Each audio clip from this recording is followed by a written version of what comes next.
Please put a like and subscribe. Cast your bread. Cast your bread. The home of Rabbi Yitzchak of Kailash was well known in the entire village. His home was always open to travelers making a stop in the city or guests who wished to stay for a while. Rabbi Yitzchak welcomed his guests with a warm smile, hot food, and a comfortable bed. The table was always set, and everyone knew that Rabbi Yitzchak would always be delighted to receive them. Rabbi Yitzchak and his wife were so famous for their hospitality that even non-Jews would often stop by for a meal. Rabbi Yitzchak's wife, the Rebbe, spent many hours each day in the kitchen cooking and baking for the guests who were sure to come by each day. It was late one evening, and the house was finally quiet. The many guests who'd come that day had already left, and the Rebbetzin was finishing up in the kitchen. She removed the fresh loaves of bread she had baked for the next day from the oven and wrapped them well to keep them fresh. When she was finally done, she made her way to the bedroom. Suddenly, there was a knock at the door.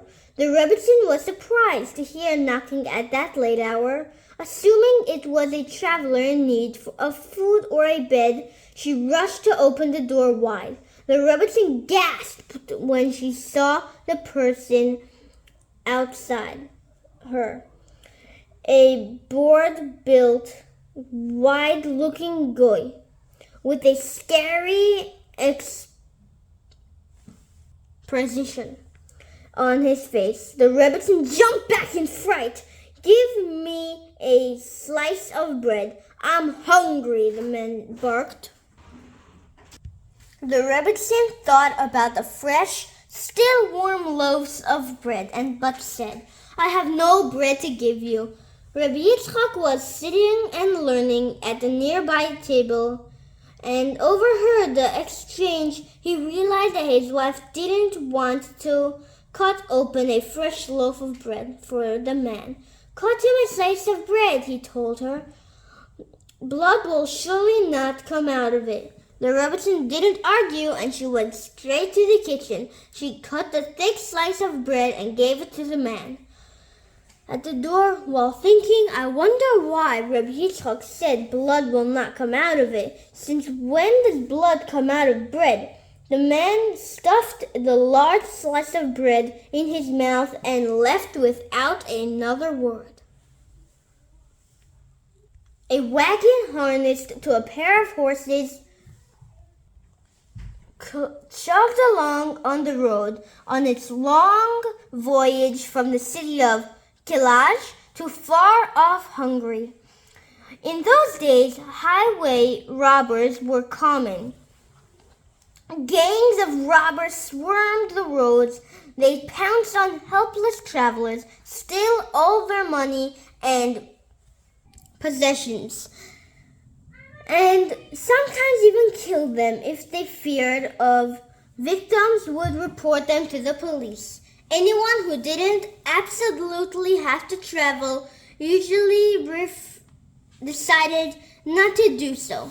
But Rabbi Yitzchak needed to travel for the sake of a mitzvah. He wasn't afraid. He trusted that Hashem would protect him and help him reach his destination safely.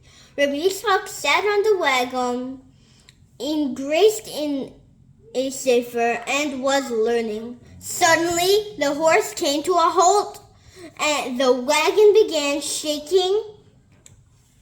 Rabbi Yitzchak raised his eyes and looked out of the window. "Oh no! What a terrifying sight! Bandits had circled the wagon on all sides." Rabbi Yitzchak realized that they must have been waiting in hiding in the nearby forest. "Get out of the wagon," the robbers commanded Rabbi Yitzchak harshly. Rabbi Yitzchak did as he was told. The swords in their hands, and the murderers looked in their eyes were enough to scare anyone into obeying without making a fuss. The bandits emptied the wagon, taking Rabbi Yitzchak's food, money, clothing, and all of its belongings. Rabbi Yitzchak was horrified to watch the merciless robbers stealing his talis and tefillin and his beloved sefarim. How could he continue traveling without them? Getting his courage, he begged, "Take all of my money, but please, don't take my holy items. They're of no use to you in any case." "Quiet," the robbers answered roughly and shoved him in the direction of the forest. The robbers debated among themselves, "What do we do with Rabbi Yitzchak? Either kill him on the spot or let him free." They decided to consult with the head of the gang. Rabbi Yitzchak feared that these were his final moments in the world, and he began reciting the vidui. The leader of the bandits looked at Rabbi Yitzchak and suddenly stopped short. The man seemed familiar. Where had he seen Rabbi Yitzchak before? Suddenly he remembered. This exposition immediately softened. "Free this man at once," he ordered the group. The members of the group were stunned. Their leader never let anyone go, and besides, his face had never looked that gentle before. "This man had once saved me from hunger," he explained. "He told his wife to give me a slice of bread at a very late hour. Without him, I'd be surely died from hunger. Free him at once and return every single one of his belongings." Yitzchak continued on his way to Hungary, crying tears of gratitude to Hashem. Who would have ever believed that a single slice of bread would one day save his life? When Rabbi Yitzchak finally returned from his voyage, he told his wife the story and said, "Do you remember what I said then?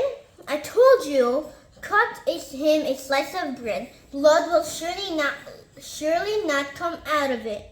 And indeed, in the zchus of the great mitzvah of Hachnasas Orchim, the highway robber did not spill my blood. The end.